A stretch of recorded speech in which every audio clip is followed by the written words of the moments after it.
afternoon drive. We're on your side, streaming on your favorite devices. WLBT First Alert Weather Plus.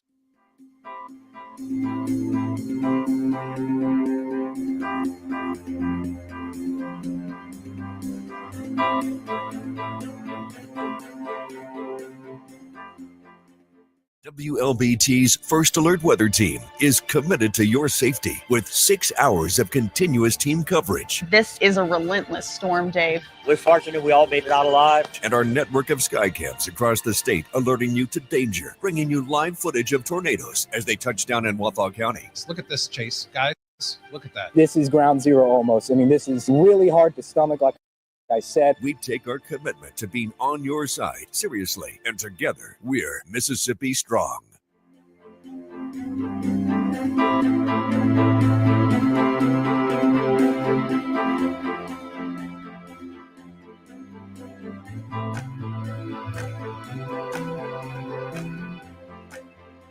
Weekdays, stream First Alert Weather Plus. Good morning, everyone. Thank you so much for joining us. WLBT's First Alert Weather Team is keeping you up to date with the latest information. From your morning commute to your afternoon drive, we're on your side, streaming on your favorite devices. WLBT First Alert Weather Plus.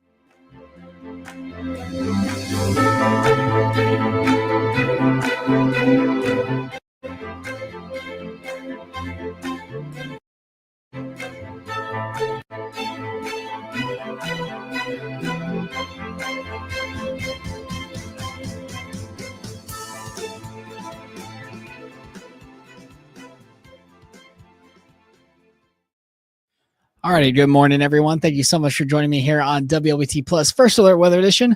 I'm meteorologist Chase Franks, and good morning, Melissa. As always, I'll be talking you through everything that you need to know about your local forecast first, and then we'll cover the tropics shortly after. So right now, our First Alert Skycam network showing off early this morning. It's been a beautiful start to the day. Great sunrises out there early this morning, and then we look off into areas around central Mississippi, and you are seeing a lot of storms developing off to the south. Actually, a tropical disturbance out there into the northern Gulf. We're not expecting it to develop into anything, but we could be expecting it to just bring a lot of rainfall for us here in central Mississippi. So a lot of us developing off to the west and to the east, looking at a good chance of some rainfall, just scattered showers and thunderstorms out there. Nothing major, nothing really expected for the first half of the day today.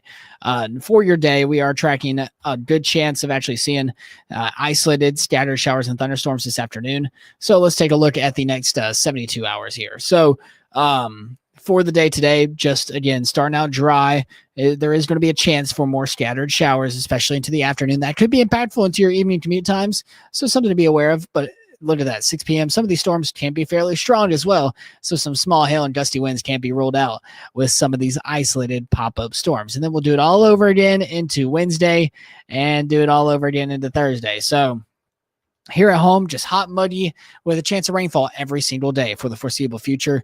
And then we are tracking the tropics out here into the Atlantic. So with the middle of August approaching, the end of August, depends on who you ask. We all do expect these things to really get going out there into the Atlantic. This is a look at Tropical Storm Erin moving west at 22 miles an hour, winds of 45 miles an hour with a pressure of 1,004 millibars. So far, it is moving fairly quickly. This is a look at the updated look at what we can be expecting with this system. So still expecting that westward track. The Bermuda High is going to be driving it off to the west. And again, I want you to be aware, it is expected to become our first hurricane by Thursday, and then our possibly first major hurricane by this weekend. So again, we're really focusing on the fact that this is making its way west.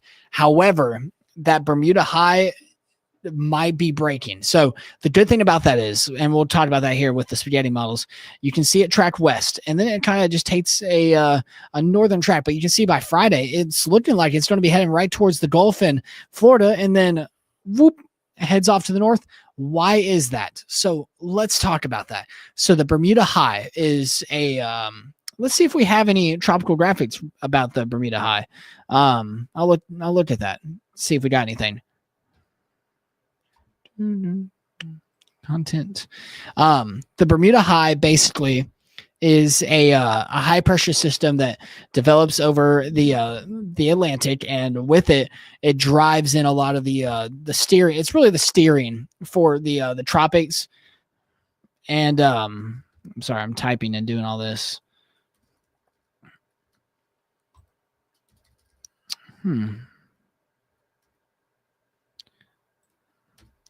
I guess not. I guess we don't.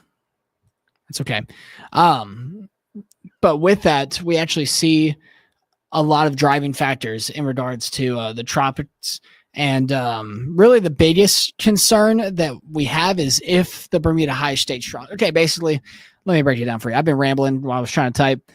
Let me break it down. There's two real scenarios that we're going to be talking about. One of which the Bermuda High stays strong. If it stays strong, stays as one whole unit, we'll be talking about a more westward track through a lot of the islands north of the Caribbean, the Bahamas, and then back into the East Coast. However, if it stays weak, and we're expecting it to weaken, we'll actually see this system beeline off to the north. This most recent model actually has it right off the coast of the North Carolina. So again, take it with a grain of salt. That's all the way until next Thursday. So this is not this coming Thursday, but the Thursday after. So please take this with a grain of salt.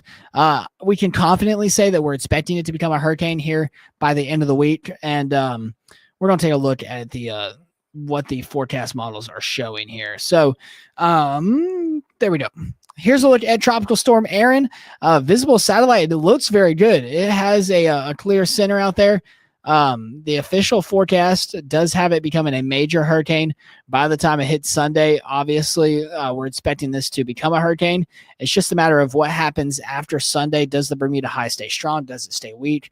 So that's really one of our main concerns right there. Here's a look at the forecast models. A lot of the forecast model guideline tracks do have it bowing out off to the north and becoming a fish storm out there. So again, the GFS model tracks have it riding that line up, but there are some models that are indicating a closer track to the East Coast. So again, this is something that we should keep a close eye on just in case. The intensity guideline map showing this, a lot of the official ones are showing it becoming a low-end Category 3 hurricane by Sunday, which is 120 forecast hours out. So there's a lot of consistency with this model track and with the current models. I just want you to be aware. I was reading something, less than 5% of hurricanes that form this far out and that far out into the Atlantic actually hit the United States. Is it possible? 100% it's possible, but is it likely? No. A lot of the forecast model trends do have it going out and becoming a fish storm or possibly impacting the island of Bermuda, but I'm not putting it past the tropics. I've seen a lot of crazy things happen, people, out in the Atlantic, and I'm sure you have too.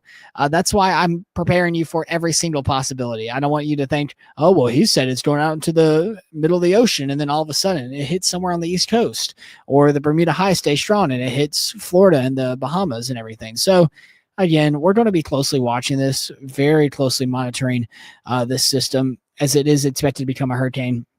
For now, not posing any threat to the United States. For now, obviously that can change, and we'll continue to bring you updates throughout the day today and online and on air into the week ahead. So that's all I got for you. Stay safe, stay dry throughout the day, and we'll talk more about this coming up at 9:45.